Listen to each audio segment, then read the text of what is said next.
સુરતના હીરા ઉદ્યોગને મંદીમાંથી ઉગારવા માટે રાજ્ય સરકારે કમિટી બનાવી. સુરતના હીરા ઉદ્યોગમાં મંદીની અસરને ધ્યાનમાં રાખીને રાજ્ય સરકારે એક વિશેષ કમિટી રચી હતી, જે હીરા ઉદ્યોગના સંકટને સમજી અને ઉકેલવા માટે કાર્યરત છે. આ કમિટીમાં રાજ્યના મંત્રી પ્રફુલ પનશેરિયા, ગૃહમંત્રી હર્ષ સંઘવી અને મુખ્ય સચિવ M.K. દાસ સામેલ છે. આ કમિટી જિલ્લાની કલેક્ટર અને શ્રમ કમિશનર સાથે મળીને હીરા ઉદ્યોગના વર્કરોની હાલતનું મૂલ્યાંકન શરૂ કર્યું છે. ડાયમંડ વર્ક્સ યુનિયન ગુજરાતના પ્રતિનિધિઓએ કલેક્ટર સૌરભ પારઘી સાથે બેઠક કરી અને તેમના પ્રશ્નો રજૂ કર્યા. યુનિયનના ઉપાધ્યક્ષ ભાવેશ ટાંકે જણાવ્યું કે સરકારને હીરા કલાકારો માટે રત્ન કલાકાર કલ્યાણ બોર્ડની રચના કરવી જોઈએ, શાળા ફી અને લોન ચૂકવણીમાં રાહત આપવી જોઈએ અને શ્રમ કાયદાઓનો યોગ્ય અમલ કરવો જોઈએ. ડાયમંડ વર્ક્સ યુનિયન ગુજરાતે મુખ્યમંત્રી ભૂપેન્દ્ર પટેલને પત્ર લખીને હીરા કલાકારોની હાલત અંગે ગંભીર ચિંતાઓ વ્યક્ત કરી છે. યુનિયનના પ્રતિનિધિઓએ જણાવ્યું કે અંતે જો અમારી માંગણીઓ પૂર્ણ ન થાય તો 30 માર્ચથી અમારું અનિશ્ચિત હડતાળ શરૂ થશે.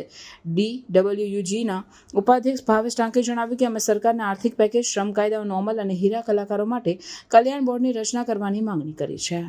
મારું નામ છે Bhavesh Tank, diamond worker union vice president.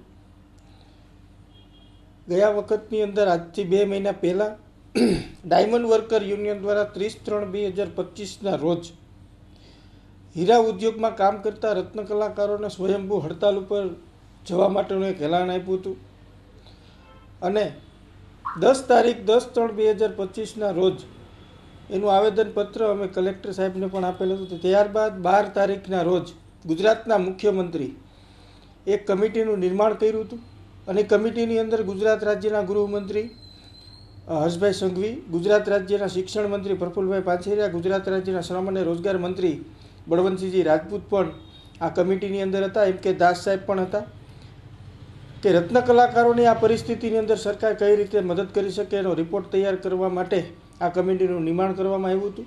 પરંતુ આજે 2 મહિના કરતાં વધારે સમય થયો છે ત્યારે ગુજરાતના મુખ્યમંત્રીએ જે તે સમયે કમિટી બનાવી ત્યારે એને 2 દિવસની અંદર એક્શન પ્લાન ઘડવાની વાત કરી હતી. આ કમિટી બન્યા પછી પણ 11 કરતાં વધારે રત્ન કલાકારોએ આ ઇન્ડસ્ટ્રીની અંદર સુસાઇડ કર્યું છે. એમાં એક સામૂહિક આપઘાત પણ છે. તો સરકારને શું આ આંકડાઓને મૂક પ્રેક્ષક બનીને જોવા માગે છે? મને એવું સ્પષ્ટપણે દેખાઈ રહ્યું છે કે રત્ન કલાકારોને મદદ કરવા માટે સરકાર કેમ આગળ નથી આવતી. સૌથી વધારે સીટો ગુજરાતની અંદર આપી દીધી એટલે સરકારને અહમ અને ઈગો કે જેને અભિમાન કહી શકાય, મને એવું લાગે છે કે અભિમાન હોય એવું દેખાઈ રહ્યું છે. રત્ન કલાકારો આત્મહત્યા કરી રહ્યા છે, એનો પગાર વધી રહ્યો, મોંઘવારી પ્રમાણે જે રત્ન કલાકારો સન્માનજનક રોજગારી મળવી જોઈએ રોજગારી મળી નથી રહી, એનો પગાર વધી નથી રહ્યો, ત્યારે પરિવારો વિખાઈ રહ્યા છે.